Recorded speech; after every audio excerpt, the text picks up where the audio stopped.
My friend, napakasarap pong pakinggan, tama? Yung tawagin ka ng Diyos, my friend. Diba? Diba ganun? Pag nasa ibang bansa, ganun eh, tawag, my friend. Pero ang Diyos mismo nagsabi kay Abraham, napakasarap pong pakinggan. Tinawag po ng Diyos si Abraham na kanyang kaibigan. Ang katotohanan pong ito ay pinatotohanan din po ng New Testament. Hindi lang po sa Old Testament sinabi, maging sa New Testament ay binanggit din po ang katagang ito na tinawag po si Abraham na kaibigan ng Diyos. Sabi po sa James chapter 2 verse 23, "And the scripture was fulfilled that says, Abraham believed God, and it was credited to him as righteousness, and he was called God's friend." No? Sa araw pong ito, pag-uusapan po natin ang buhay ni Abraham. Three things when grace finds you from the story of Abraham. Nung nakaraan, 3 things, grace find you in the story of Noah. Ngayon po ay 3 things when grace finds you in the story of Abraham. Tatlong malalaking mahalagang katotohanan na nangyayari kapag natagpuan tayo ng biyaya ng Diyos at gagamitin po natin ang kwento ni Abraham para makita po natin ang magandang mensahe kung paano tayo kinatagpo ng biyaya ng Diyos. Una, number 1, grace find you anywhere. Kinatatagpo tayo ng Diyos kahit saan tayo naroon, tama? Hindi dahil nasa loob lang tayo ng church, doon tayo kinakatagpo, o nasa ibang bansa tayo, doon tayo kinakatagpo. Hindi po. Kahit saan lugar, tayo po ay pwedeng katagpuin ng biyaya ng Diyos. Hindi po namimili ng lugar ang biyaya ng Diyos, kaya kaya kanyang hanapin, puntahan, katagpuin ng biyaya ng Diyos kahit saang lugar. Kahit saang lugar, pwede kang katagpuin ng Panginoon. Ibig sabihin, yung biyaya ng Diyos, kasi yung iba, ang pananaw pagka nasa ibang bansa ka, doon ka lang mapagpapala eh. Pero hindi, ang biyaya ng Diyos kahit nasa Pilipinas ka, no? No? Kahit nasa Pilipinas ka, pwede mo maranasan ang kabutihan ng Diyos, no? Yung iba talagang merong destiny pa sa ibang bansa, no? Kaya yun po ibig sabihin, kahit saan kadalhin ng Diyos, kaya kang katagpuin ng Diyos ng kanyang biyaya.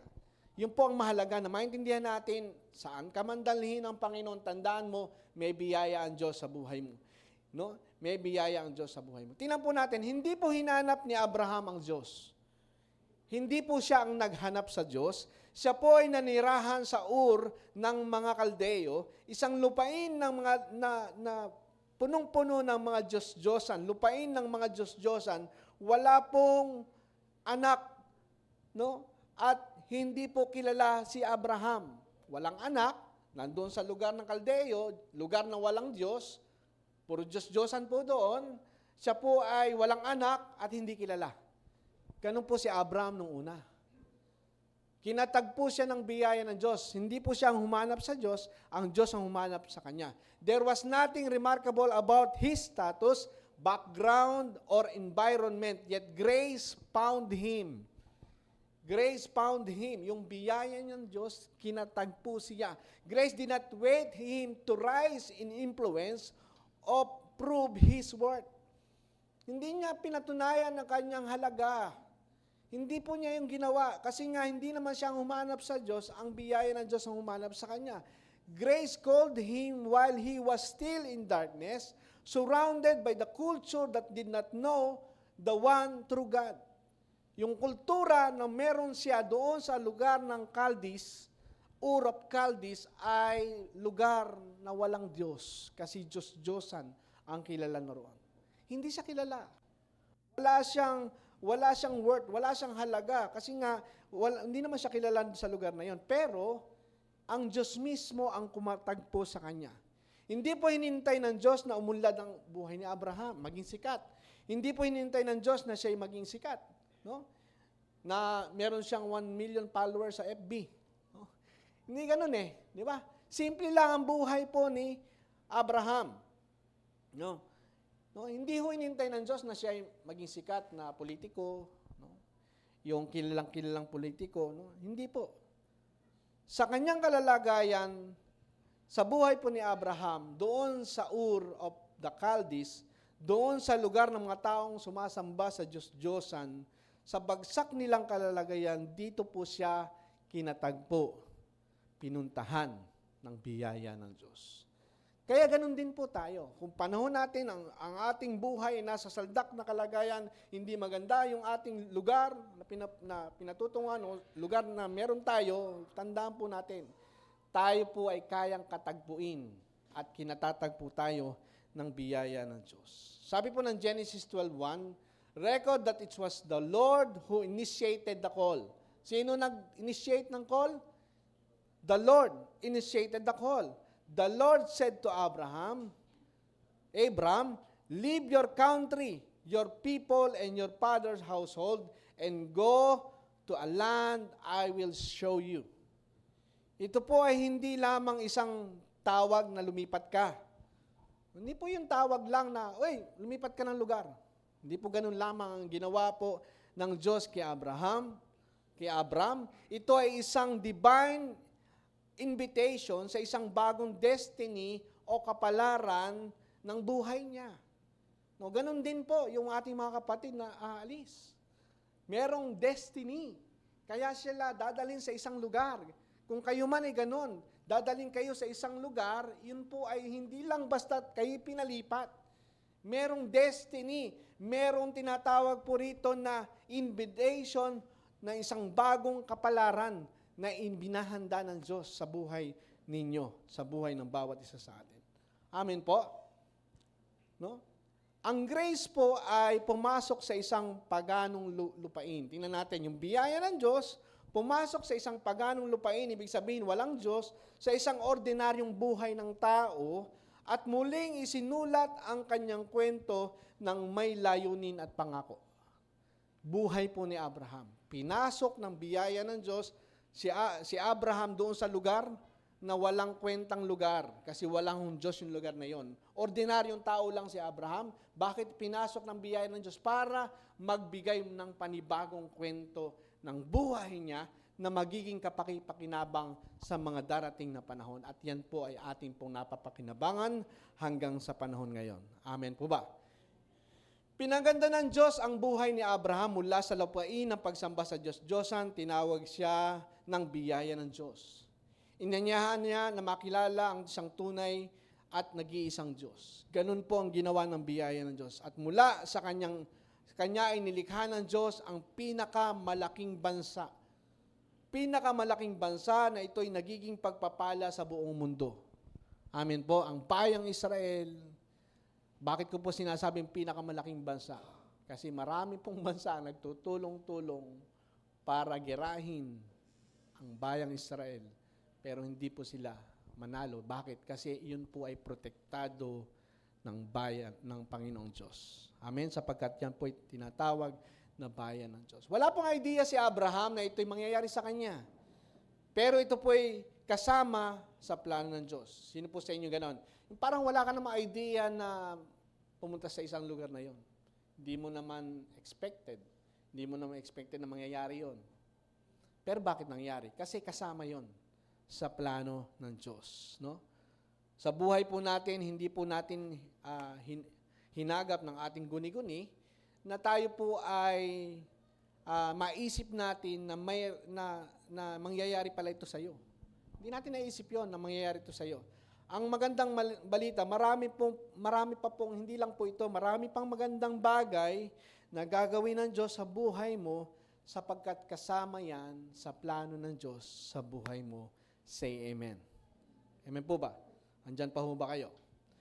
Grace doesn't wait for perfect people or perfect timing. It shows up in the most unexpected place, often when people feel unworthy or unqualified. Kung dumarating po, kung feeling mo, kasi pilingero ka, kung feeling mo ikaw ay unworthy, ang feeling mo ay ikaw ay unqualified, that is the exact place that grace will meet you. No? So feeling mo parang wala kang kwenta, parang wala kang halaga, hindi po. Doon papasok ang biyaya ng Diyos sa sasabihin sa iyo, mahalaga ka sa Panginoon. Wala pong pinipili ang biyaya ng Diyos, walang itinatangi ang biyaya ng Diyos. Tandaan po natin. In fact, grace is specialized those people whose life is unworthy. Tulad ni Abraham, wala naman po siyang halagi. Kinatagpo lang po siya ng Diyos doon sa Ur, no? In Chaldees, na yung parang feeling niya unqualified, because yung unqualified ka, pero because of the grace of God, ay nagkaroon siya ng halaga. That's grace is amazing. Amen po ba? Truly amazing po ang grace. At naniniwala po tayo that Abraham's story reminds us that God's call is based on grace, not in our achievement. Naniniwala tayo doon? Based on grace po ang tawag ng Diyos. Sino ba naman ang tatawag sa atin? Sino ba naman tatawag sa akin? No? Sabi ko nga nung araw, nung bata ako, ang tingin ko sa akin sarili, ako ang pinakadukha. Kasi yung pamilya namin ang pinakamahirap. Ganun po ang tingin ko ng araw. Pero, sa panahon na pangit ang lugar mo, panahon na pangit na sa tingin mo ay hindi, wala ka namang halaga, parang wala ka, isang tabi ka lang. Hindi. Doon ka katatagpuin ng biyaya ng Diyos. Ipapakita niya na mahalaga ka sa Panginoon. The same grace that found Abraham is still find people today. Ganun pa rin ngayon. Hindi ho nagbabago ang Diyos. Kung paano tinawag ng Diyos si Abraham, ganun din po tumatawag po ang Diyos ng mga tao right where they are and call them into a future greater than they ever imagine. No? Yung hindi nila expected, hindi nila ma-imagine, ito pala, napakaganda pala ng plano ng Diyos sa buhay ko. Sino po makakaisip na si Abraham ay magiging ama ng great nation of Israel? Kahit siya, hindi naman niya maisip yun eh. Hindi naman pumasok sa kanyang kaisipan na siya ay magiging ama ng Israel. And Israel will bring forth the great Savior. Tingnan po natin. Naging ama siya ng bansang Israel at hindi niya nahagap sa kanyang kaisipan na yung palang Israel, pagmumulan ng great Savior, ito po ay ang Panginoong Jesucristo. The Israel will be the blessing to the nation of the world. Wala akong nakaisip nito, kundi yan ang inisip at pinlano ng Diyos. Amen po ba? Hindi ho naisip ni Abraham yun. Kasi abalang-abala si Abraham sa Ur of the Chaldees. Abalang-abala po siya sa kanyang pang-araw-araw na gawain. Abalang-abala siya sa kanyang Diyos-Diyosan. Kasi nandun siya sa Ur of Chaldees, puro ang ginagawa po doon, meron silang Diyos-Diyosan. Abalang-abala si Abraham upang paunlarin ang kanyang munting negosyo. Asikasuhin ang kanyang pamilya. Pero sa ganitong kalalagayan, pinuntahan siya ng biyaya ng Diyos. Ganon din po tayo. Kahit saan tayo na lugar naroon, kinatagpo tayo ng biyaya ng Diyos. Ang biyaya ng Diyos ay wala pong limitasyon. Hindi po hadlang kung saan ka man nakatira. Tandaan po natin, saan man tayo nakatira. Hindi hadlang ang mga sinasabi at iniisip ng ibang tao. Huwag na nating tingnan yung iniisip ng ibang tao. Ano man ang sinasabi nila, saan ka man nanggaling, saan ka man nakatira, ano man ang background mo, hindi man nakatapos ka ng mataas na pinag-aralan, ano man ang pintas sa iyo ng tao, tandaan po natin, grace doesn't care at all. No? Hindi po interesado ang Diyos ang biyaya ng Diyos sa kwento ng iyong nakaraan. Hindi po interesado ron ang biyaya ng Diyos. Sapagkat, may magandang kwento na isinusulat at isusulat ang Panginoon sa buhay mo. Buhay na binago, buhay na pinagpala, buhay na pinaburan, buhay na charito. Sabihin mo sa iyong katabi, you are charito. Palakpakan po natin ang Panginoon. Abraham's story shows the grace can call someone from nowhere. With no spiritual background, and root him into the Father, and turn him into the Father of all nations. Turn siya bilang isang ama ng lahat ng bansa. What mattered most wasn't where Abraham came from, but grace leading him. No? Hindi ho tiningnan ng Diyos kung saan siya nanggaling. Ang mahalaga, yung biyaya ng Diyos, dinala siya sa isang istorya. Hindi mahalaga kung saan galing si Abraham. Mahalaga sa Diyos kung saan niya kayang dalhin si Abraham dahil sa biyaya ng Diyos. Ganon din tayo. Hindi ho mahalaga yung nakaraan natin. Hindi mahalaga kung saan tayo galing. Ang mahalaga, naniniwala tayo na may magandang dadalhan sa ating buhay. Mayroong magandang dadalhan sa atin ang Diyos sa kanyang biyaya. Sabi po na Isaiah 51 verse 2, "Look to Abraham, your father, when I called him, he was only one man." Ilan po? One man. "And bless him and made him many." Tingnan po natin, kahit nag-iisa ka lang. No? The call came first and the blessing follows. Ano nauna? Blessing ba o tawag? Tinawag muna si Abraham and the blessing follows. No? Mauna munang tinawag siya bago pinagpala.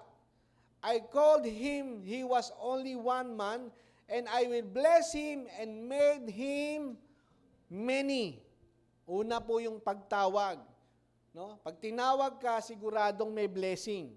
Kung alam mong tinawag ka, may pagpapala. Amen po ba? Kailangan, no? Kailan po siya dumami? Nung siya po ay tinawag. Nang siya ay pinagpala dahil ang pagpapala ng Diyos ay nagpaparami.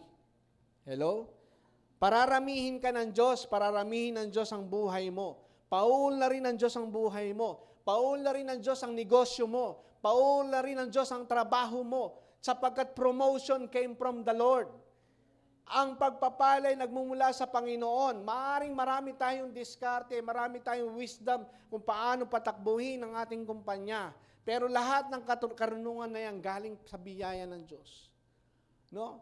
Yun po yung dapat natin ipagmalaki at pasalamatan ng Diyos po natin ay Diyos na punong-puno ng pagpapala. At kapag ganyan po ang ginagawa natin, nakikita ng Diyos yung ating puso damdamin na lagi natin siyang ino-honor sa lahat ng meron tayo. Alam niyo po ang napagkatiwalaan sa maliit na bagay, pagkakatiwalaan ng Diyos sa malaking bagay. Is God of multiplication. Amen po? Huwag tayong malungkot dahil kukunti tayo. Kukunti tayo ngayon. Bakit? Kasi ang mahalaga, tama yung mensahe.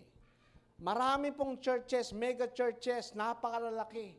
Pero ang tanong, tama ba ang mensaheng dala? Tama ba yung mensaheng dala? Ang mahalaga, ang mensahe ay ang natapos na gawa. Walang ibang magandang mensahe, kundi ang mensahe ng natapos na gawa ng Panginoon Jesucristo. God, He is the God of multiplication, God of blessing, God of abundance. Say Amen.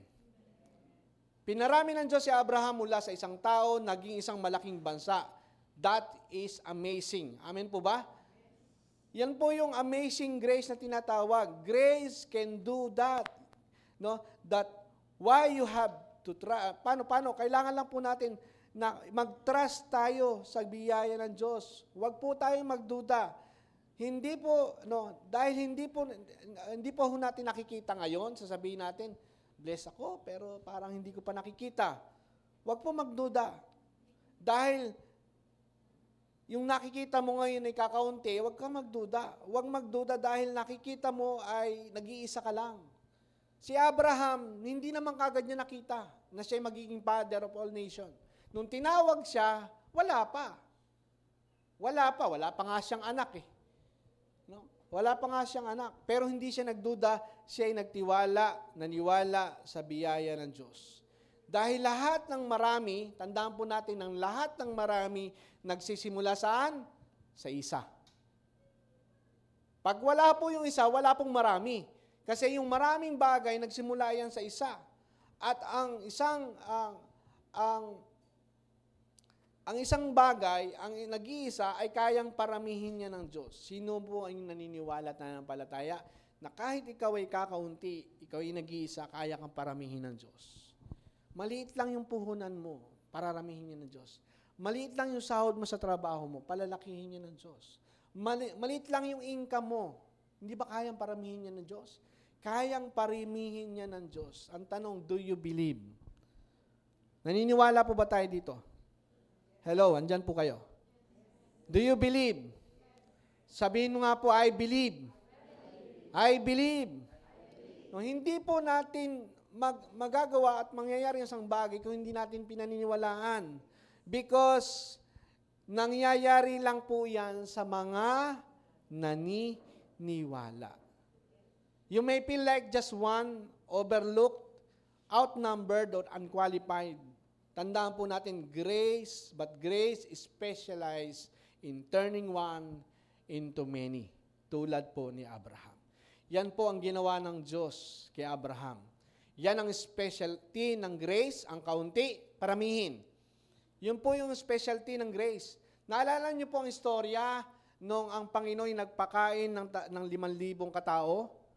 Ilang pong tinapay? No? 5 tinapay at 2 isda. Naparami po ba? Yun po yung specialty ng grace, ng Panginoong Hesukristo, ng biyaya ng Diyos. Yung kaunti, kaya niyang paramihin. He multiply it. Anumang bagay na kaunti, kapag inilagay natin sa kamay, sa biyaya ng Diyos, kamay ng Diyos, kaya niya po itong paramihin. Pararamihin po niya ito. Kaya ang ating mga kaloob, yung ating mga ating pong paghahandog, no? Yung pong inihahandog natin sa Diyos, inilalagay natin sa kamay ng Panginoon na may kasamang pananampalataya at matapat na pagkakaloob, wala kang, yan po ay kayang paramihin ng Diyos. Huwag kang mag-alala. Huwag po kayong mag-alala, pinarami na ng Panginoon, minultiply na ng Panginoon ang iyong kaloob, siksik, liglig, at humaapaw. Amen po ba? Kasi grace, specialized. Yung kaunti, pinararami niya. Grace transform, small beginning into great purpose and uses ordinary people, unknown people, as a vessel of eternal impact. Grace doesn't need your platform. It simply needs your yes, Lord.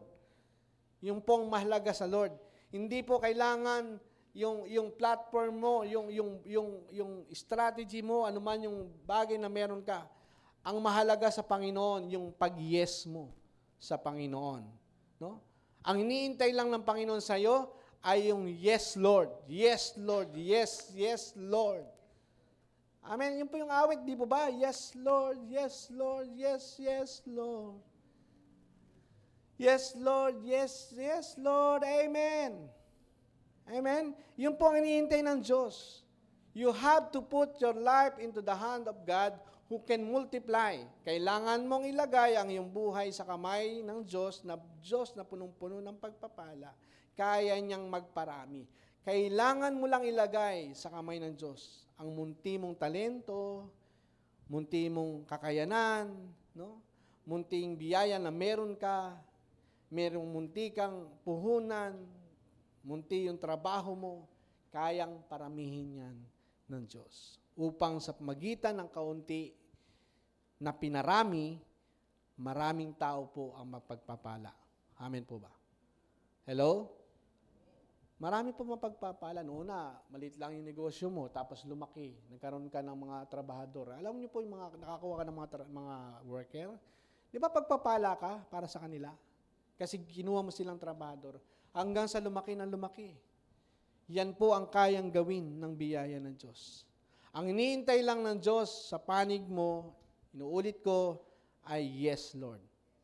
It is the decision of your will. Yes, Lord. Yan po yung dapat natin gawin. Yes, Lord, I will follow. Yes, Lord, I give it all. Yes, Lord, I surrender it Lord. No? And the moment you do that, everything in the point of grace will take over and beautiful things will happen sa buhay mo. Amen po. Kasi si Abraham, yan lang po ang sinabi niya. Nung tinawag ng Diyos si Abraham, ang sabi ni Abraham, yes, Lord. No? Sinabi ni Abraham, yes, Lord. Like Abraham, your story isn't defined by where you've been, but by where grace is leading you. Trust His call. Follow His voice. And watch how grace writes a future far greater than anything you cannot imagine. Yan po yung gusto ng Diyos. Tingnan po natin. Yan po ang plano ng Diyos. Mag-trust lang po tayo sa Kanya, mag-follow lang tayo sa Kanya, dinggin po natin ang Kanyang tinig, at makikita po natin ang biyaya ng Diyos na gumikilos sa atin. No? Sino po nakaisip na si Abraham ay magiging ama ng maraming bansa? Ginawa ito po ng Diyos dahil long time ago, isa lang po ang sinabi ni Abraham, yes, Lord. Hinihintay lang po ng Diyos sa iyo yung yes, Lord mo. Yung sasabihin mo, I give you my life. Meron po bang ganon? I give you my past. I give you my present. I give you my future. I trust to you my family. I trust into you my future. Yun po ang gusto ng Diyos. Hindi ko po, maaaring sabihin natin, hindi ko po alam kung ano mangyayari sa araw na ito. Maaaring sasabihin natin, sa mga susunod na araw, hindi ko pa rin alam. But I do not know what will happen tomorrow. But I do know who holds my tomorrow. No? Alam natin. Kahit hindi natin alam yung future natin, yung mangyayari sa atin, pero alam natin kung sino ang may hawak ng ating bukas. Sino po may hawak ng ating bukas? Ang Diyos. Sasabihin natin, kung alam mo ang Diyos na may hawak sa iyong bukas, sasabihin mo lang, kilala ko ang mabuting Diyos. Kilala ko, tapat ang aking Diyos. Alam ko na hindi niya ako iiwanan, hindi niya ako pababayaan. Ganun po ba ang iyong ating paniniwala? Amen po ba? Sino sa inyo naniniwalang ganito? Hallelujah. Palakpakan po natin ang Panginoon. Maaring marami pong bagay na hindi po natin maintindihan. Pero hindi po kasi obligado ang Diyos na ipaliwanag sa atin isa-isa. Hindi to obligado ang Diyos kasi hindi maintindihan, ipapaliwanag ba sa iyo isa-isa? Hindi. Hindi po obligado ang Diyos may paliwanag sa atin ang lahat. Ang kailangan lang natin ang magtiwala sa anumang panahon. Unti-unti po ito. Manahan po tayo sa kanyang mapagpalang kamay na siya ang gumawa ng langit at ang lupa. Ang kailangan lang po ay magtiwala sa Kanya. Learn to trust His heart. Go into the good. God is too good to be unkind. No? God is too good to be unkind. God is too wise to be mistaken. Tandaan po natin, hindi po siya, ang Diyos po sobrang ang kanyang kabutihan. Sobra po yung kanyang karunungan kasi kaya kailangan lang po natin magtiwala sa Kanya. Alam niya yung ating nakaraan, alam niya yung ating hinaharap. No? Hindi man natin nakikita ang pagkilos ng Panginoon, hindi man natin nararamdaman, diba sabi ng awit, hindi ko man nakikita, hindi ko man nararamdaman, pero alam ko, kumikilos ka. Naniniwala po ba tayo? But we can trust the heart of God because God is so good all the time. God is good. All the time, God is good. Okay, yun po yung una. Pangalawa, ang una po ay grace find you anywhere. Kahit saan po tayo nandoon, ay tayo po ay kayang katagpuin ng biyaya ng Diyos. Pangalawa, grace leads you into a promised future. Grace doesn't just take you out of something, it leads you into something much greater. Yun po ang gusto ng biyaya ng Diyos. Hindi lang po tayo, kapag pinaalis po niya tayo sa isang lugar, no, dadalhin niya tayo sa mas magandang lugar. Tama? Naniwala tayo doon? Kapag may pinasusuko sa iyo ang Diyos, no, huwag ka na mag-atubili. Mayroon siyang mas magandang bagay na ibibigay sa iyo. Ang problema ay ayaw nating magtiwala sa Kanya. Yan ang nakakalungkot na bahagi, no, ng buhay po ng isang taong natatakot maniwala kasi natatakot siya, hindi niya alam ang mga bagay na ito. We must learn to trust Him. We must learn to trust Him. Trust Him with all your heart. No? Lean not in your own understanding. In all your ways, acknowledge Him. and He will direct your paths. No? Lagi natin ipagkatiwala ang lahat ng bagay sa Diyos sapagkat Siya ang nakakaalam ng pinakamagandang bagay sa buhay po natin. For I know the plans for you, plans to prosper you, not to harm you, but to give you hope in the future. When God called Abraham, He was just saving him from past. Hindi lang po siya niligtas ng Panginoon. He was inviting him into the future filled with promise. Marami pong pangako ang Diyos kay Abraham. Yun po ang problema natin kasi hindi po natin alam yung future natin. Kaya nag-aatumili tayo magsabi sa Lord, yes Lord. Kasi hindi naman natin alam eh. No? Pero kailangan nating hayaang gumawa ang biyaya ng Diyos, ang grace ni God sa buhay po natin. Na matuto tayong sumagot ng yes Lord kahit hindi pa natin alam at hindi natin nakikita yung ating future. Ang tawag po dito ay tinatawag po nating walking by faith. Hindi natin alam pero lumalakad tayo sa pananampalataya. No? Not by feelings, not by sight, not by reason, we must walk by faith. No? Lumakad tayo sa pananampalataya kahit hindi pa natin alam. Hindi lang ito basta-basta pag-alis ni Abraham sa Ur. Di ba? Nung tinawag po si Abraham, umalis ka dyan. Ito ay paghakbang sa destiny na marami ang mapagpapala. Tingnan po natin, Genesis 12:3, I will bless you and make your name great and you will be a blessing. Ito ang pinakamagandang maganda sa mundong ito, that you will be a blessing. Sino sa inyo gusto ng ganun? Yung bang sabihin sa iyo, you will be a blessing. I will bless you and you will be a blessing. Paano ka naman magiging blessing kung wala kang blessing? Tama? Kaya ang ginagawin ng Diyos, ibe-bless ka muna niya. I will bless you. Kaya I will bless you and make you a blessing. Yun po ang ginawa ng Diyos kay Abraham. Yung bang masarap po sa pakiramdam na may natutuwa sa buhay mo, may napagpapala ka sa buhay mo. May napagpapala, no, meron kang mga kamag-anak na natutuwa sa iyo kasi ikaw ay nagiging pagpapala sa kanila.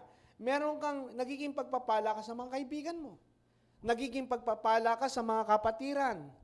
Nagiging pagpapala ka sa church, sa gawain ng Panginoon. No? Maraming tao na pagpapala dahil mga nakadikit sa iyo. No? Sapagkat nasa iyo ang pagpapala ng Diyos, nasa iyo ang biyaya ng Diyos. Amen. Naniniwala tayo doon? Nasa iyo ang pagpapala ng Diyos. Kaya tayo nagsasabi, we are charito. Yan ang nagawa ng grace ni God. Hindi ka iiwanang wala, kundi dinadala ka sa magandang hinaharap. Na ibinibigay sa iyo, no, ang kabuluhan ng buhay mo. Ang buhay mo ay may kabuluhan at magandang buhay ang nasa iyo.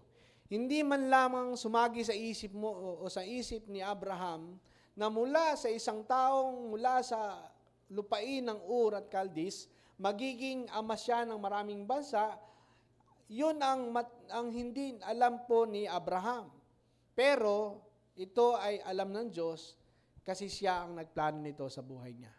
Ganun din po tayo. Hindi natin alam yung future natin, pero maniwala tayo, may magandang future, may magandang plano ang Diyos nakahanda para sa atin. Say amen.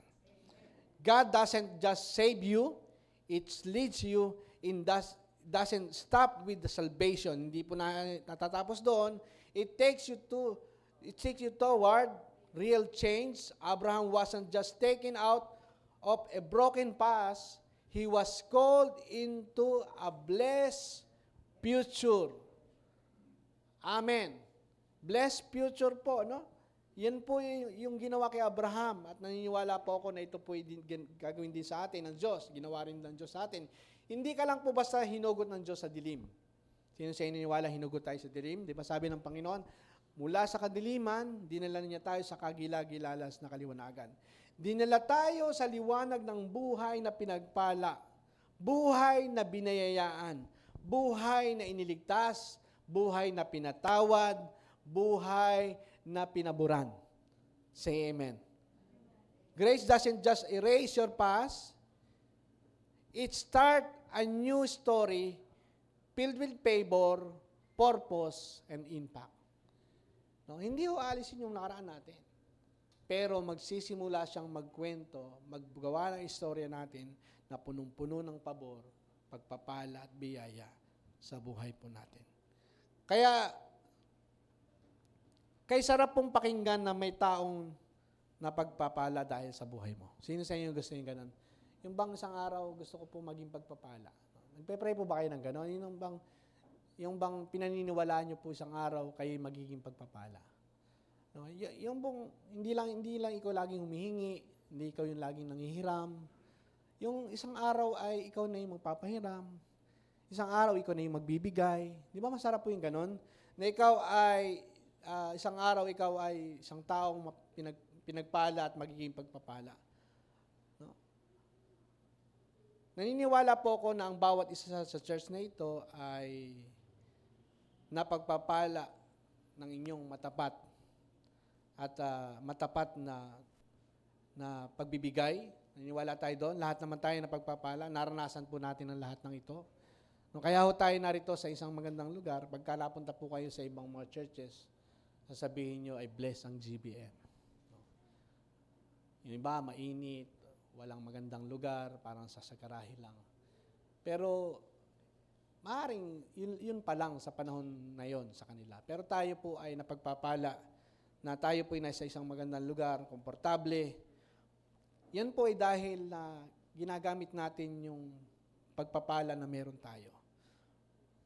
Yung bang ginagamit tayo ng Diyos, hindi man tayo nagsasalita, tumutulong tayo sa gawain ng Panginoon, marami po yung naabot ang mensahe ng biyaya ng Diyos. No? Dahil sa suporta, dahil sa matapat yung pagkakaloob sa iglesia, dahil sa pag-share nyo yung live stream na ito, sinishare lang po natin. No, hindi man kayo nakikita sa harapan, pero bahagi po kayo sa malaking plano ng Diyos sa iglesyang ito. Amen po ba? When grace leads, it's always move you forward into a future you did not earn. All you need to do is follow where grace leads you. Always forward, never backward. Never ever backward, always forward. Naalala po natin, nang ilabas ng Panginoon, ng anghel ng Panginoon si Lot. Alam niyo po yung istorya ni Lot? Si Lot po ay nilabas ang kanyang buong pamilya sa nagliliyab na bayan ng Sodom at Gomora. Dalawang bayan ng Sodom at Gomora, inilabas po sila ng Diyos. Ano ang sabi sa kanila? Anong bilin sa kanila? Huwag kayong lilingon. No turning back. Ano po nangyari sa asawa ni Lot? Lumingon at siya po'y naging haliging asin. Sa paglilingkod po sa Panginoon, no turning back. Napagdaanan na natin yung ating buhay. Lumipas na yan. Tapos na yan. Wala na pong kwenta yan sa Diyos. Yung nakaraan natin, wala nang kwenta. Ang mahalaga, yung magandang istorya ng buhay mo na pinasisimulan ng Diyos sa buhay mo hanggang ikaw ay nabubuhay sa mundong ito. Mga kapatid, wag muna po nating lungunin ang ating nakaraan dahil sobrang ganda ang bukas. Magandang bagay ang ginagawa ng Diyos sa buhay mo. Amen? Never look back, never look back, never ever look back. Tapos na po yung nakaraan, tapos na po yung kahapon, bagong araw na po ito. Maganda ang ginagawa ng Panginoon sa araw mo, kalimutan po na natin ang nakaraan. You may not know every step, but grace does, and it's already prepared the way. God's plan doesn't need perfect understanding, just a willing heart to follow. No? And ang inihintay po ng Diyos sa iyo ay yung yes mo. Inuulit ko, yes Lord, yes Lord, yes, yes Lord. You can only say yes. Hebrews chapter 11 verse 8, by faith Abraham obeyed, and he went out not knowing, no, where he was going. Tingnan po natin, obeyed, sumunod siya at umalis siya. Kahit hindi niya alam kung saan siya pupunta. Meron po bang ganun? Kayo po ba pagka nagbiyahe? No? Siguro ngayon, hindi pwede. Yung pabiyahe ka, lalo si Freddy po, pabiyahe, hindi pwede. Kunyari, noon pa lang siya mapupunta. Hindi pwede nga alis siya na hindi niya alam kung saan siya pupunta. Bisa pala, yung bang hindi pa umalis, titingnan niya yung mapa. Saan ba daan? Hindi ba ganun po? Pero si Abraham, wala pong ganun noon. Ang sabi lang ng Panginoon, umalis ka at dadalhin kita kung saan kita dadalhin. Pero ano ginawa ni Abraham? Sumunod. Kahit hindi niya alam kung saan siya dadalhin. Ang best decision po na gagawin mo sa buhay mo kapag nagpasya ka na sumunod sa Diyos. Yun po ang pinaka-best decision ng buhay mo. Pag nagpasya ka na sumunod sa Diyos. At wala kang pagsisisihan. Kapag nagpasya kang sumunod sa Diyos, wala kang pagsisisihan. Ang pagsunod ni Abraham hindi po nabuo dahil nakakatiyak siya. Hindi ho siya nagdesisyon dahil alam niya kung saan siya pupunta. Kundi ang pagsunod ni Abraham ay nabuo sa pagtitiwala kahit hindi niya alam kung saan siya tutungo. Yun po ang ginawa ni Abraham. Siya ay sumunod na may pananalig, hindi niya inintay na maunawaan niya ang lahat. Nang sabihan po siya ng Diyos, pumunta ka sa lugar na aking ipakikita, siya po'y sumunod agad, nagtiwala, at sumunod sa kalooban ng Diyos. Kailangan lang nating magtiwala sa Diyos. No? Maaring may iba't iba po tayong plano sa buhay. Tama? Sino sa inyo may mga plano sa buhay? May mga plano tayo sa buhay, may mga pangarap tayong puntahan, may mga kumpanya na maaari nating pasukan, gusto nating pasukan, gusto nating mag-abroad, no? Lahat ginagawa natin dahil pangarap natin yon. Yun ang gusto natin. Pero minsan ay hindi nangyayari ang gusto natin. Bakit? Dahil iba pala ang plano ng Diyos sa atin. Meron siyang magandang plano, magandang paglalagyan sa iyo, isang magandang plano na malalaman natin ang mensahe ng krus ni Kristo. Yan po ang unang ginawa sa atin ng Panginoon. Dinala niya tayo sa lugar na ito. Dinala niya tayo sa isang lugar, sa isang church na nagtuturo ng isang mensahe, isang tamang mensahe, ang mensahe lamang na tapos na gawa ng Panginoon. Marami tayong plano. Yung iba, planong magnegosyo. Yung iba, plano mo magnegosyo, wala ka naman puhunan. Di ba sa ganon? Merong planong mag-abroad. Gusto ko mag-abroad, tapos wala ka palang passport. Kumuha mo na ng passport. No? Yung iba, plano mag-artista. Hindi naman natanggap. No? Plano mag-artista. Yung ibang nagpa-plano mag-artista, nagpastor na lang. Tandaan natin, hindi mangyayari ang plano natin kapag hindi yan ang plano ng Diyos. Ang gusto ng Diyos, masunod ang kanyang plano. At ang plano ng Diyos ay pinakamagandang plano na mangyayari sa buhay mo. Palakasin po yung inyong katabi. Sabihin niyo sa inyong katabi, may magandang plano ang Diyos sa buhay mo.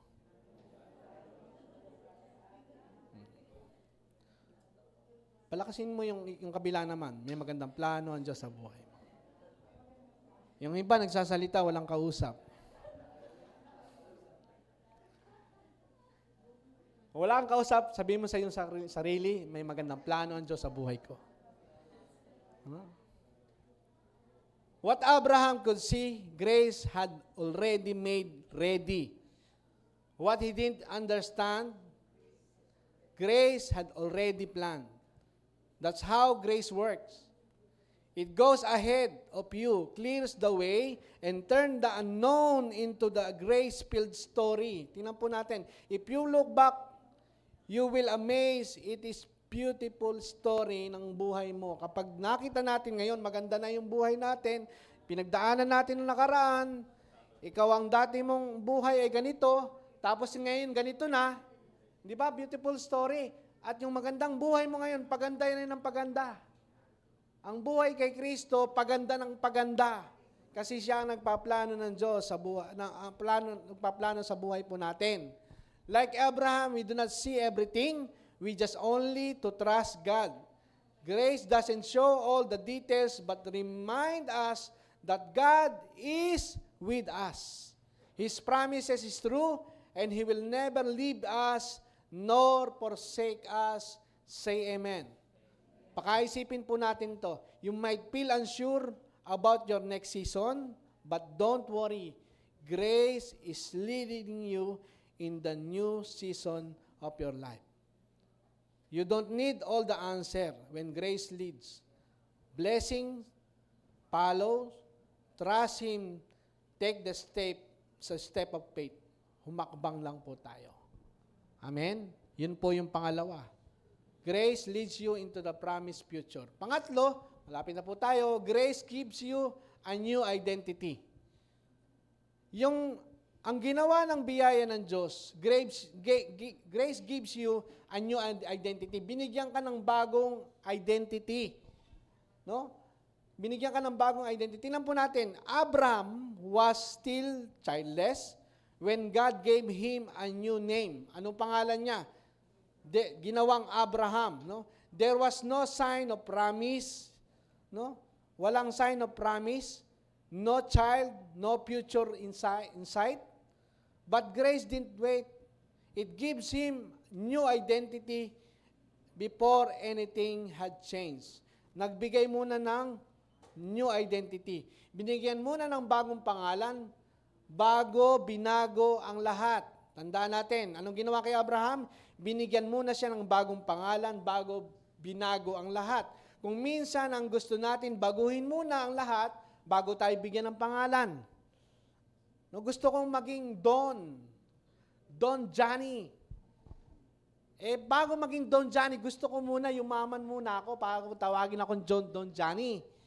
Pero si Abraham, hindi ho siya naging father of all nation kaagad. Binago muna yung kanyang identity. Binago muna yung kanyang pangalan. No? Binago muna ang kanyang pangalan, nagkaroon siya ng new identity, ang bagong identity, sa bagong identity niya, lumabas ang bagong istorya ng kanyang buhay. Sabi ng Genesis 17:5, no longer shall your name be called Abram, but your name will be Abraham. O kaya Abe. For I have made you father of many nations. No? Ano ang ginawa ng Diyos kay Abram? Mula sa walang grasya, hindi pinayagang madisgrasya, binigyan ng grasya.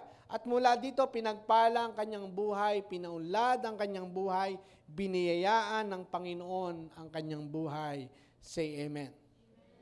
In the moment, grace changed who he was, not because of what he had done, but because of what God has declared over him.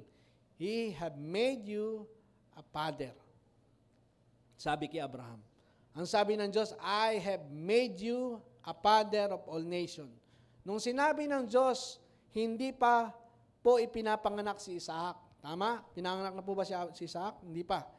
Sa magitan po, nung sinabi ng Diyos kay Abraham, I will make you a father, hindi po ipinapanganak si Isaac. No? Sa Panginoon, sinabi ito, at sa kanyang pagsabi, ito po'y naganap na. Nung sinabi ng Diyos kay Abraham, I will make you father of all nations, naganap na po iyon. Ang Diyos po ay hindi po bound ng time, kaya alam niya yung kanyang hinaharap. Kaya nung sinabi niya, I will make you a father of all nations, iyon po ay naganap na. Kaya pag sinabi ng Diyos, sa buhay natin, tandaan po natin, ito po ay done deal na. Nangyari na po ito. Kasi yung buhay natin, alam na ng Diyos yung ating nakaraan. Pag sinabi ng Diyos, ikaw ay charito, charito ka. Hello? Pag sinabi ng Diyos, ikaw ay pinatawad ka na. Pag sinabi ng Diyos, you are holy and righteous, you are new person inside, maniwala tayong we are new person inside. Kasi siya yung nagsabi, hindi naman tayo. No? Katulad po ni Abraham, God said, I will make you a father. No? Made. Yun po ay tapos na. Sinabi ng Diyos, I'm blessed. Sinabi ng Diyos sa iyo, I'm blessed and highly favored. Hindi mo pa nakikita to. Tama? Pag sinabi mo, I'm blessed and highly favored, hindi ko pa nakikita kasi kulang pa ako ng ganito. Wala akong pambayad sa kuryente. Wala akong trabaho. Pero sinasabi mo, I am charito. I am blessed and highly favored. Meron bang blessed and highly favored? Sira yung sasakyan. Di ba ganon? Yung bang pag tumakbo, ayaw huminto. Pag huminto, ayaw mandar. Yung ba kayong charito? Yan ba charito pa kayo? Baw naman kayo sa utang. Di ba ganon? May mga taong ganon. Sinasabi sa iyo, tinutuya ka. Luma yung sapatos mo, yung bubong mo, puro may tulo. Charito ka lang charito, bubong mo tumutulo. Pag umuulan din sa loob. Hindi pa ho nangyayari. Tulad ni Abraham, hindi pa ho siya father of all nations, pero binigyan siya ng bagong identity, you will be a father of all nations. Pero pag sinabi ng Diyos, ito po ay it will come to pass. Kailan sinabi kay Abraham na siya ay nag-ama ng maraming bansa? 99 years po siya noon. Pero kailan nangyari yung pinanganak si Isaac? Ilang taon? 100 years. Isang taon. Ang lumipas, bago mangyari yung father of all nations. Kasi paano ka magiging father of all nations kung wala kang anak? Pero nagkanak si Abraham, isang taon, 99 years old, baog ang asawa, tapos nagkaanak si Sarah, nanganak ito nung 100 years na si Abraham. Pero sinabi muna, binigyan muna ng bagong identity. Mula Abraham, ginawang Abraham. Amin po? Siguro sa atin may distansya, sasabihin natin, may isang taon. Pero sa Diyos, pag sinabi niya, ito'y naganap na. Kaya dapat nating matutunan ang pananalita ng Panginoon na kahit na may nararamdaman po tayo, sabihin po natin, magaling na ako. Magaling ka na. Amen? Pinagaling ka na ng Panginoon. Kasi sinabi ng Panginoon sa pamagitan ng mga sugat, magaling ka na. Hindi sinabing gagaling ka na. Ang sabi ng Panginoon, magaling ka na. Kaya kunin natin yung puso, yung salita ng Panginoon. Magaling na ako. Sinabi ng Biblia, magaling na ako. Magaling na ako. Kahit wala kang nakikita, wala kang nararamdaman, pero naniniwala ka sa sinabi ng Panginoon, magaling ka na. Grace is what you can become. Others may define you by your past or present struggle, but grace is you, your God-given future. Yun po yung binigay sa atin ng Panginoon. Yung future natin, meron pong ibinigay ang Diyos sa atin. Abraham's story show us that when God gives you new name, He also gives you a new identity and new future. Meron po bang future kay God? No? Kaya, because ang sinasabi natin, your next season is coming. Naniniwala tayo doon? Your next season is coming. Sabihin mo natin, my next season is coming. In Christ, my next season is coming. No? It will happen to those who believe. Nangyayari lang po ito sa mga naniniwala. God did not call him Abraham after the promise came to pass. Tandaan po natin, hindi po tinawag si Abraham dahil nandyan na. He came him, Abraham, so that the promise will come to pass. Magkaiba po yun. Tinawag muna siya para mangyari yung pangako. Hindi po nangyari yung pangako, kaya siya tinawag na Abraham. Tinawag muna siyang Abraham para matupad yung pangako. Ganon din po tayo, no? God changed His name. God changed yung name din po natin. Tayo po dati, tayo po yung makasalanan, pero we made holy. Ginawa niya tayong banal. No? Kaya banal na po tayo. Ano? Banal, hindi po naniniwalang banal na tayo. Pinago muna ang pangalan niya para maganap po yung katuparan ng pangako. God changed His name, changed His life, and changed His destiny. Meron pong mga example sa Bible na pinangalanan muna, tinawag muna bago nangyari. Una, si Gideon, Judges 6:12. Tinawag po si Gideon na mighty warrior. Pero duwag po yun. Bago siya tawaging mighty warrior, duwag po si Gideon. Maliit lang po kasi siya eh. Duwag po siya. Pero nung tinawag siya ng anghel ng Diyos, tinawag, mighty warrior. Tinawag po ng mighty warrior. Nagkaroon ng impact yung bagong pangalan na ibinigay sa kanya. Si Jeremiah po, Jeremiah 1:5, tinawag po siyang prophet kahit hindi pa po siya nagpaprophesy. Di ba? Ganun po yung pananaw natin, kaya siya tatawagin prophet kasi nagpaprophesy siya. Pero si Jeremiah hindi. Bata pa ho siya noon. Tinawag siya ng Diyos na propeta. Yun po yung pattern. Pattern po ito na sinasabi muna ang destiny ng buhay mo bago po yung future na mangyayari sa buhay mo. Ganun po yung pattern. Si Gideon, si Jeremiah, si Mary. Ano po sabi kay Mary? Luke 1:28. Siya ay tinawag na blessed and highly favored ni Angel Gabriel. Hindi ito sinabi nang siya'y buntis na. Ano? Hindi po ito sinabi nung siya na ipanganak na niya si Jesus Christ. Sinabi muna, you are blessed and highly favored. Babaeng pinagpala sa babaeng lahat. Ano? Bago niya, dinala sa sinapupunan niya ang Panginoon Jesucristo sa magitan ng banal na Espiritu. Tinawag na po siyang blessed and highly favored. Si Simon.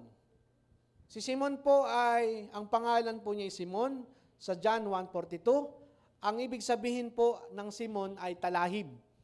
Nakakita na po ba kayo ng talahib? Yung talahib, di ba, pagka hinipan ng hangin, kung saan-saan, hahapay-hapay, di ba? Yun po ang ibig sabihin ng Simon. No? Talahib po. Tinataboy kung saan-saan ang hangin. Pero, pinalitan ng kanyang pangalan. Ano pangalan niyang binigay ng Panginoon Jesucristo? Tinawag siyang Peter. No? Tinawag siyang Peter, ang ibig sabihin ng Peter ay rock, no? Bato. Pero hindi pa siya naging bato. No, hindi pa siya naging bato kasi nung tinawag siyang Peter, siya po ay hahapay-hapay pa rin. Nung siya po ay nung hinuli po ang Panginoon Jesucristo at siya po ay sinasabi, kasama ka ng Galilean ka, kapunto ka ni Jesus Christ. Hindi. Di ba? Tinanggi niya ang Panginoon, 3 beses niyang tinanggi. Ano po yung bato po ba o kugon? Hahapay-hapay, hindi ba? Hindi pa siya bato, pero tinawag na siyang Peter. Tama? Tinawag na siyang Peter. No? Sabi niya, hindi ko kilala. Yung sinasabi mo, hindi ako kasama ni Jesus. Pexman. Hindi pa siya bato. Si Simon, pinalitan na ang kanyang pangalan na Peter, pinaprophesy na ng Panginoon Jesucristo, ang kanyang pangalan ay magiging Peter, ang kanyang pangalan ay Peter, pero hahapay-hapay pa si Simon. No? Hindi po isang matibay na bato. Sa Acts chapter 2, si Peter po ay ang kauna-unang ebanghelista na inaitala sa Book of Acts, no? Unang-unang ebanghelista sa Book of Acts chapter 2, 3,000 sa isang pangangaral, 3,000 po yung tumanggap. Ilan po ang tumanggap? Siya po ay matapang na nangaral ng mabuting balita ng kaligtasan sa pamagitan ng tinapos na gawa ng Panginoon Jesucristo. Nung si Peter po ay bibitayin. Ang sabi niya, hindi po karapat-dapat na bitayin katulad ng Panginoong Jesucristo. Baligtarin niyo na lang po, ipapako niyo na lang ako ng pabaligtad. Siya pa nag-request. Na dati, hindi ko kilala yan. Hahapay-hapay. Pero Peter na pangalan niya. Pero dumating ang pagkakataon, yung prophecy sa kanya na gagawin Peter, nung panahon na ito, siya ay nagpapako sa krus, pabaligtad. Kugon po ba siya? O talahi po ba siya o bato? Bato na siya. Di ba? Bato na siya. Kaya siya po yung tinatawag na totoy bato. Nung panahon na yon. Sobrang tapang, tibay ng kanyang loob. Bakit? Sapagkat yan ang kayang gawin ng biyaya ng Diyos. Walang hindi kayang baguhin ng biyaya ng Diyos. Mula sa talahib, ginawang bato. Grace calls you righteous, even you still struggle. It calls you beloved, even you feel unworthy. It calls you blessed and highly favored, even when life is hard. Tama po ba 'yon? Totoo 'yon. Kahit tayo po ay tinawag na righteous, may mga struggle pa rin tayo sa buhay. Hindi naman tayo hindi nagkakamali. Sino sa hindi nagkakamali? Lahat tayo nagkakamali, pero tinawag tayong righteous. Paniwalaan natin, we are righteous, we are beloved. Kahit sabi natin, unworthy tayo, tayo po'y mahal na mahal ng Panginoon. Beloved tayo. Tayo po'y blessed and highly favored. Hindi po nakabatay ang inyong nararanasan kung paano katatawagin ng Diyos. Tandaan po natin, ang tawag ng Diyos sa atin ay ayon sa tinapos na gawa ng Panginoon Jesucristo sa krus ng Kalbaryo. Ano man ang nangyayari sa atin ngayon, magdeklara tayo, ideklara natin na tayo pinagpala at pinaburan. Susunod na lamang po yung pangyayari sa buhay po natin because grace is greater than all. Grace always move forward. Tandaan po natin, always move forward. That the power of grace is speak truth that's greater than your feelings and stronger than your past. Grace is who you have become in Christ. Kung hindi mo pa nakikita ngayon na ikaw ay charito, deklara mo lang. Sabi mo, I am charito. Hindi magtatagal po magmamanifest yung charito life. Hindi ho magtatagal. Kung hindi mo pa nakikita na ikaw ay magaling na, ideklara mo, magaling ka na. Magaling na ako.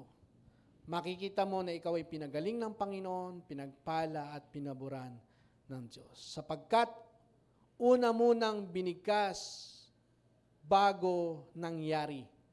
Sinabihan muna si Abraham na father of all nation bago ipinanganak si Isaac. Ano po ang sabi sa atin ng Diyos? 2 Corinthians 5:17, therefore, if anyone is in Christ, the new has come, the old has gone, the new is here. Sino sa inyo bagong pagkatao? It's a new season, this is your next season. Kung meron kang yung new season mo, ito po yung bagong season. In Christ, you are not just a better version of your old self. You're completely new. Tandaan po natin, completely new tayo. God doesn't just fix your flaws and improve your past. He give you fresh start. Binigyan niya tayo ng bagong simula. Nung sinabi sa atin ng Diyos, tayo bago na, hindi po ni-renovate, hindi lang po in-adjust yung buhay natin, kundi pinalitan tayo ng bago. Wala na po yung bakas ng kahapon. Wala na po yun. Tayo lang minsan nag-iisip, ganun yung dati kong buhay. Niisip lang po natin yun. Isipin natin, may bagong buhay tayo. Wala na po yung amoy ng nakaraan. Bagong-bago ka na. Amen? Iba po yung amoy ng ukay-ukay. Iba yung amoy ng bago. Tama? Yung ukay-ukay, kahit laban mo ng laban, parang parehas yung amoy. Pero yung bago, as in bago. Kahit, no? Kasi yun ay hindi ho nilaban. Binago talaga. Sapagkat kay Kristo, tandaan po natin, ginawa kanyang bago. Sabi mo sa iyo katabi, ginawa kanyang bago. Just like Abraham was renamed and given a new purpose by grace, we are made new through the finished work of Christ. Grace gives you new identity, sealed by His blood, and secured forever. Isipin po natin, you are no longer defined by your past, your failure, and what others have called you.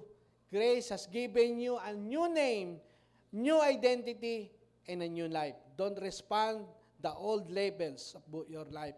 Grace has erased them. Tandaan po natin, wala na yon. Kalimutan na natin yon. You are who God say you are. New, righteous, and blessed, and highly favored. Let go of shame, guilt, and fear. Huwag na natin itong tingnan. Tingnan po natin na tayo po'y binago na ng Panginoon. In Christ, the old is gone, and the new has come. Walk your life, your new identity with confidence. Mabuhay tayo ng may kumpiyansa na tayo po ay binago na ng Diyos. 3 bagay ang ginawa sa atin ng Diyos. 3 things when grace finds you from the story of Abraham. Grace finds you anywhere. Grace leads you into the promise of future. And grace gives you a new identity. Ano po ang life application? Life application, refuse to answer your old labels. Huwag natin pakinggan kung ano ang tawag sa atin ng iba. Yan yung dating, yan yung basagulero, yan yung manginginom, yan yung adik. Di ba, merong ganon, kahit na bago ka na, ang sabi pa rin sa'yo, yan yung adik. No? Huwag natin tingnan yung sinasabi ng iba, yung old levels ng buhay natin. Kalimutan na natin yun kasi iba na tayo. Yung sasabihin ng iba, you are failures, you are forgotten, salot yan, walang pakinabang yan, yung inutil yan. Ganon yung mga nakaraan natin yun eh. Pabigat yan, kalimutan na natin yun lahat yun. Kapag tinawag ka sa lumang pagkatawag sa iyo, wag po tayong mag-response dahil hindi na ikaw yun. Bago ka na dahil ikaw ay binago na. Isa ka ng bagong nilalang. Say amen. Grace has renamed you just as God changed Abraham to Abraham. Before the promise was fulfilled, he was already called. No? Already called, you're righteous, you are favored, you're loved because of Christ. Stop agreeing with the lies and start declaring who grace has made you become. You are not what your past says. You are who God says you are. Ano sinabi ng Diyos, yun ang sinabi ng Diyos, at iyon ang mangyayari sa atin. Paniwalaan po natin. Naniniwala po ba tayo? Say amen? Ang sabi ng Diyos, ikaw ay pinagpala. Ang sabi ng Diyos, ikaw ay pinaburan. Ang sabi ng Diyos, anak kita. You are my beloved.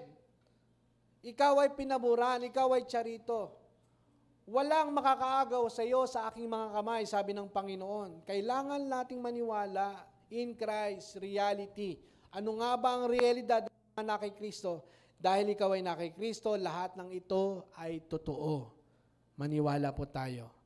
Pangalawa, embrace your new identity with faith. Kailangan nating itong gawin sa pananampalataya. Hindi man natin ito nakikita, hindi mo man nararamdaman, but you have to embrace your new identity by faith. Don't wait for things around you to change before you believe what grace says about you. Even if your situations look the same, your identity is already new. Kahit ganun pa rin, ang buhay natin, pero tandaan po natin, yung identity natin ay binago na ng Diyos.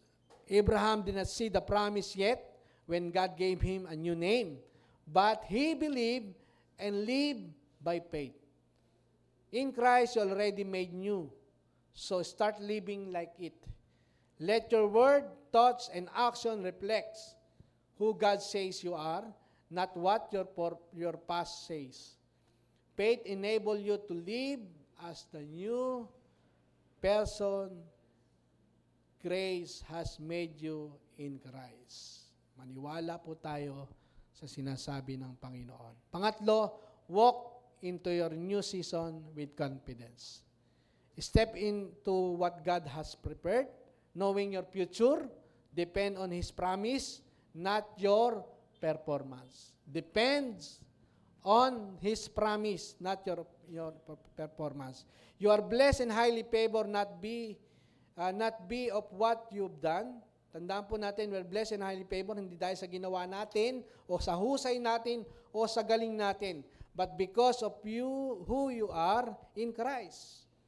The old is gone, the new has begun, so move forward into the next season of your life. Lumipas na ang panahon na hindi maganda. Tandaan po natin, lumipas na ang panahon na hindi maganda, panahon ng masama, ang iyong kalalagayan, mahirap na karanasan, lumipas na yon ang lahat ng iyan. Ngayon, ang panahon na ikaw po ay malakas, malusog, masigla, panahon na pinagpala, panahon na pinaburan, panahon na bubuhay ka ng mahaba, sapagkat ikaw ay nakanino? Na kay Kristo. Tatlong bagay, life application, refuse to answer your old label. Pangalawa, embrace your new identity with faith. Pangatlo, walk into your new season with confidence.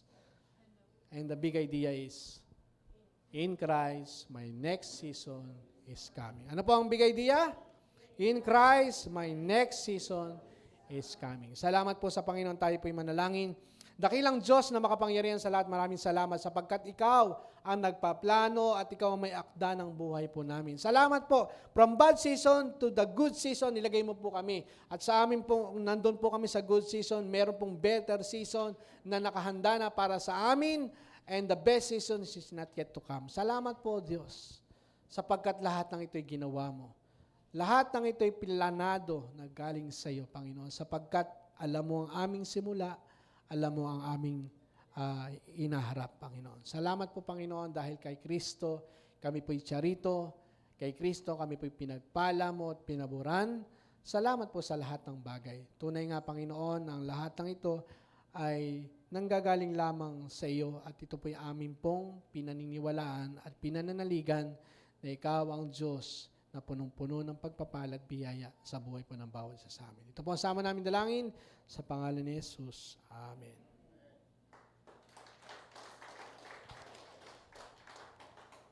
Okay, tadako po tayo sa pinag-preparasyon.